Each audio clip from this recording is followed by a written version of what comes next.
Hey guys, welcome back. Just got off another work cycle, so today we're gonna get this thing buttoned up and completed. Stick around. Little recap, we got the 8-inch out, got the new 8.2 put in, and got the old front diff out, and got the new one slapped in there. Now we just gotta put everything else back together and put the tires back on.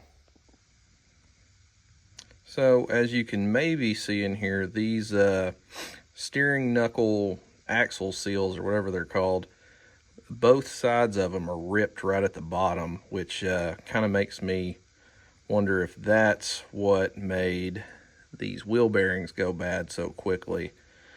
You can see it's real dirty and grimed up in there. I wonder if these went bad and let a bunch of water and dirt in that messed up these wheel bearings. So after going to like 7 different parts stores, got some new ones of these, so I'm gonna get in here and knock these out and slap the new ones in. Let's see if we can get this out with a flathead and a hammer. Oh, there it goes. That wasn't so bad. All right, now we're gonna try to get all this junk out of this thing before we put the new bearing in here and the new seal. This thing's gross.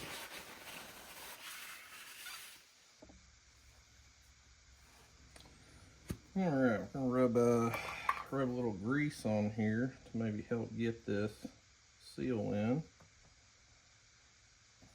Don't want to do a lot, just a little bit to help her get in there.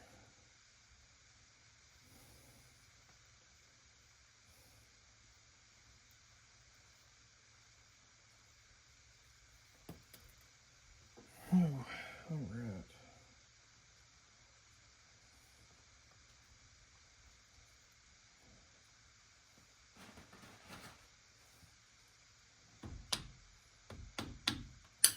Oop, almost had it.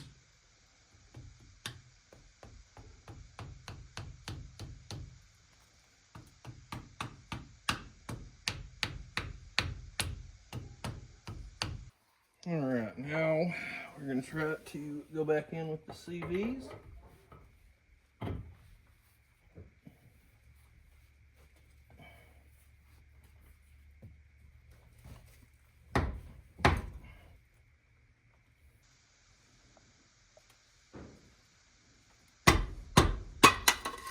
All right, I think we got that CV fully seated.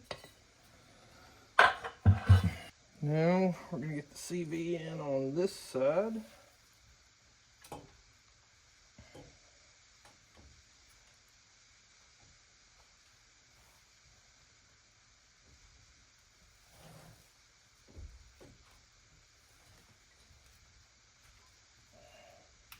All right, she's in. And now I'm gonna line up this new wheel bearing. There it is. Slide it on here.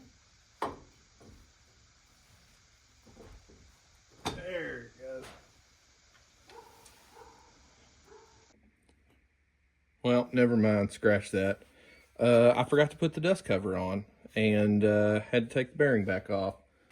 So while it's off, we're gonna go ahead and hook some other stuff up before we push that bearing back in. The actual first thing I'm gonna do is put this shock back in.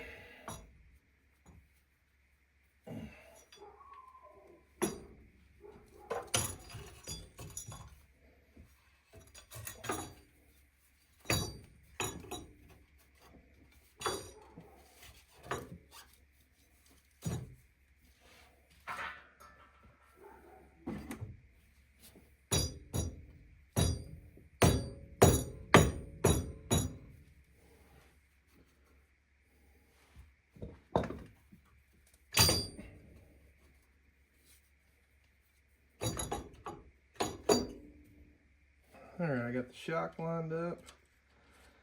I'm gonna get these top 3 bolts in, or top 3 nuts on. before I set the bottom one. Just gonna get these finger tight.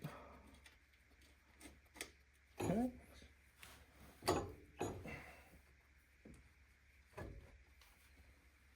I have to knock this shock back in where it goes.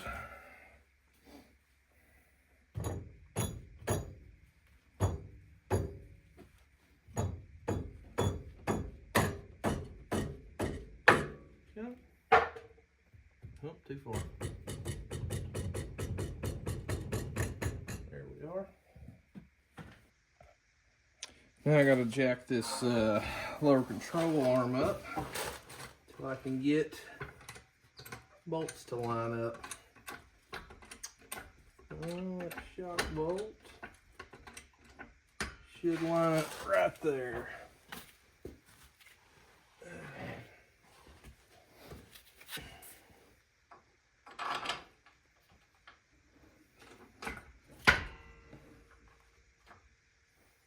A little tappy tap.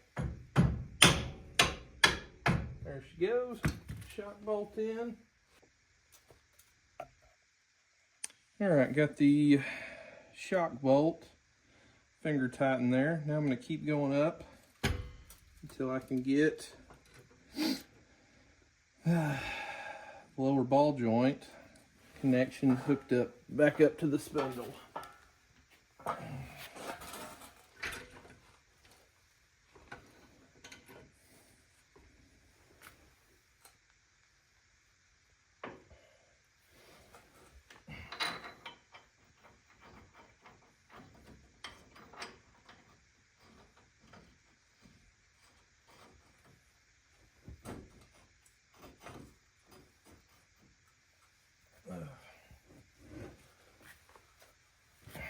Okay, now that I got one of them in there to hold it, I'm going to go ahead and throw some red Loctite on these because they don't have any cotter pins or anything like that to hold them in. And they hold the whole lower control arm to them. So, let's get this one started.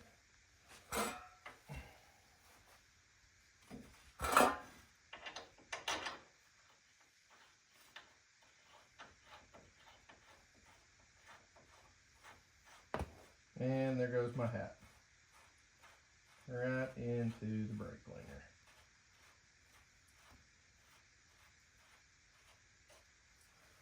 cleaner.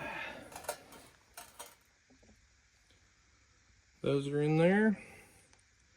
I'm going to hook this little sensor back up.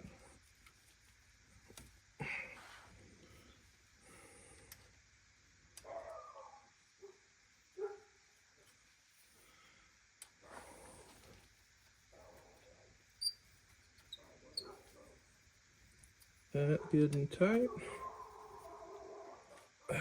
My dogs are barking at coyotes right now. Now I'm in here tightening up these shock bolts, and if you don't have any ratcheting wrenches, why? Makes everything so much easier.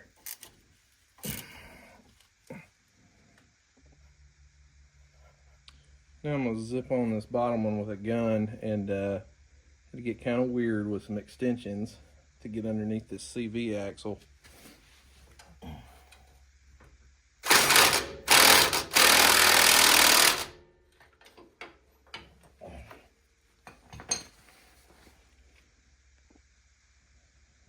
Then I'm going to put this tie rod back in so the spindle will quit rotating while I try to put the bearing back in.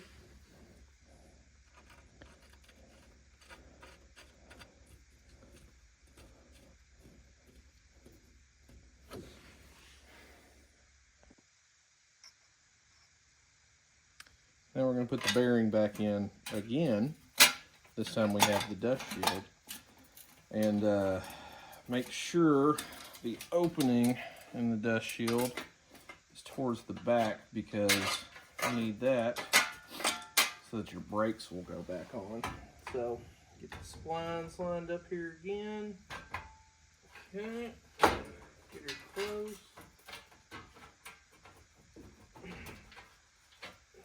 pushed in.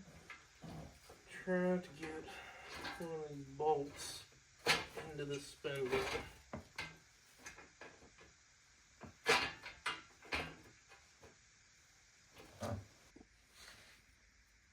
Got all 4 of those finger tight.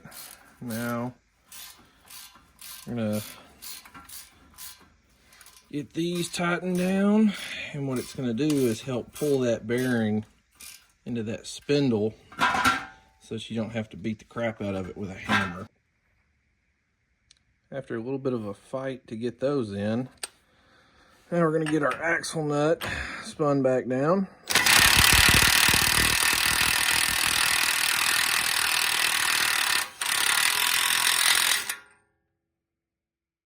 Perfect. And don't forget to put your little cotter pin back in there.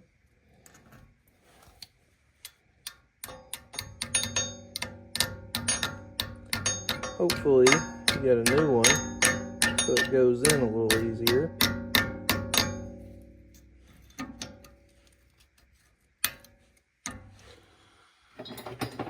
And then comes the dust cap.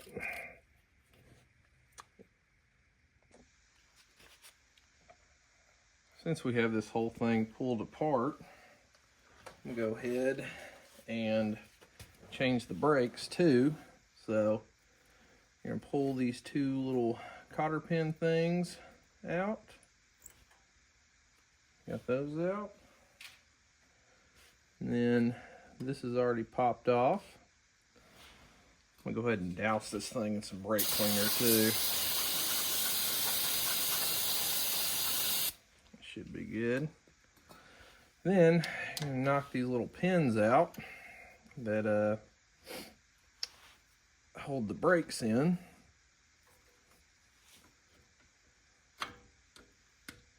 If I can get them out.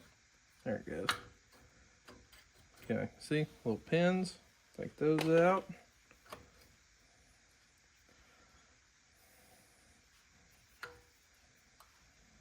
Bottom one, there we go. Okay, this comes off, and then let's pull your brake pads out, or they'll fall out. As you can see, I definitely need some brakes.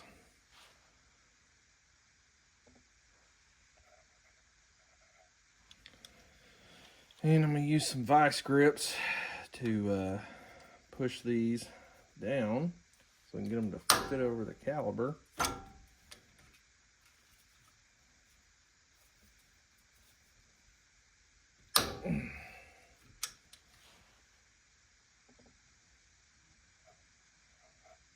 Alright, with those plungers pulled down, now we're going to get our new ones put in. So, slip one of these in here and start the pin.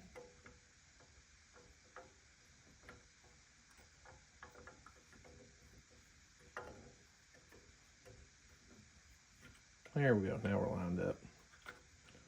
Start the pin, get the other one slid in here.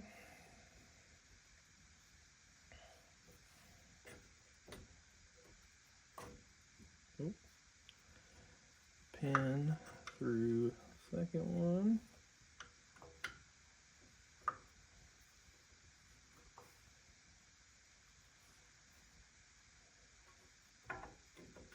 There, now it's lined up. Okay. You get your new little tensioner spring thing. And the other pin, go through there. It's going to go through the little tensioner spring.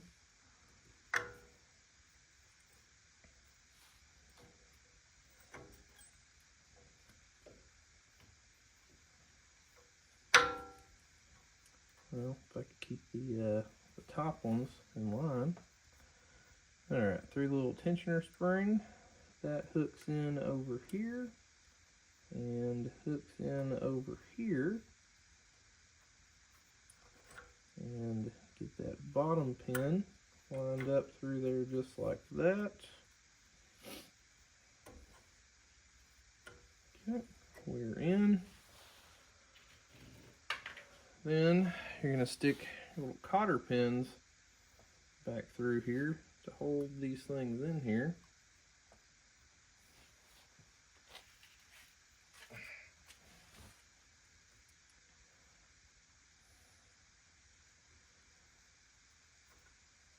And that's it. New brakes are in. Now we're going to get our rotor put back on. Yep.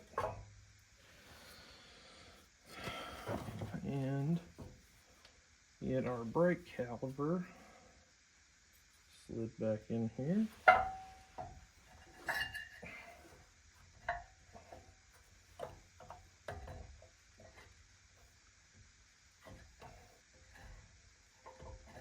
There it is. And hook the bolt back in on the back side. With the brakes back on and everything tightened up, pretty much wraps this up. Then you just got to jack it up and throw the tire back on. But I was going to talk about some trimming I've done to make the 35s sort of fit. First off is I have a Super Pro offset lower control arm that pushes the tire like an inch forward on it. I do have a body mount chop in there. I've hammered the pinch welds up to here. You know, a little plastic trimming on the back and up here in the front. And they clear fairly well until I start getting flexed out. It's morning. I had about all I could take last night at 3 a.m. Let's see, all we got left is to slap the front tires on, fill the diffs up, and bleed the brakes, and should be it. And this swap will be done.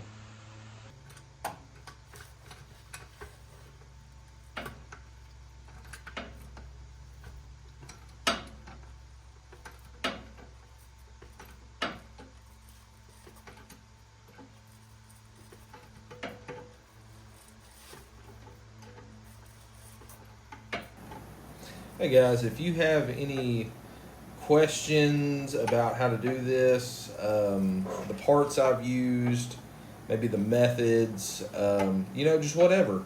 Any questions you have, leave them in the comments.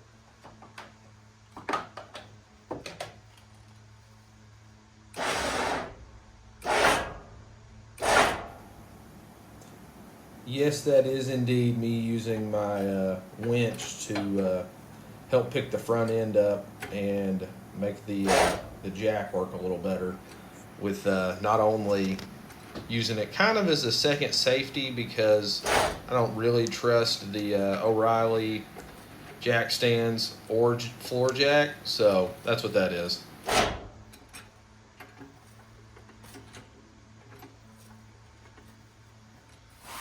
Alright, now that this thing is precariously positioned, let's get these tires back on.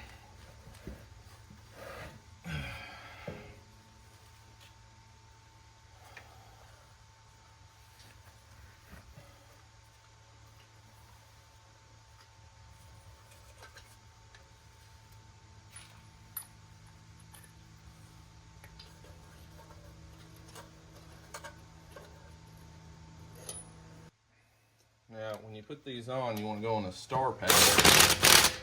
So, hit one, skip one, hit one, skip one. And then go ahead and get the other one.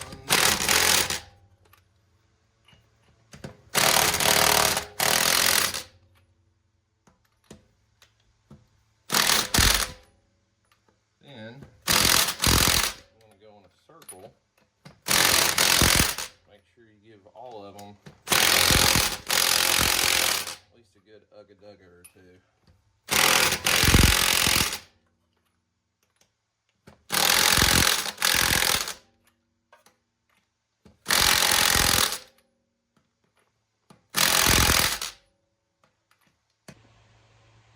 As you can see, the tires are back on. The diffs are full. The only thing is I don't have anybody here to help me bleed the brakes and press the pedal. So this is as far as we'll get for today, and I've run out of time. So this is probably the end of this video. We'll catch you on the next one to see if she actually runs and drives with the new diffs in it. All right, bye. If you guys are liking this content, please give me a like and subscribe. Throw a comment in there, you know, just whatever to help the algorithm. It's free to you, and it sure helps me out a lot. Thanks for watching.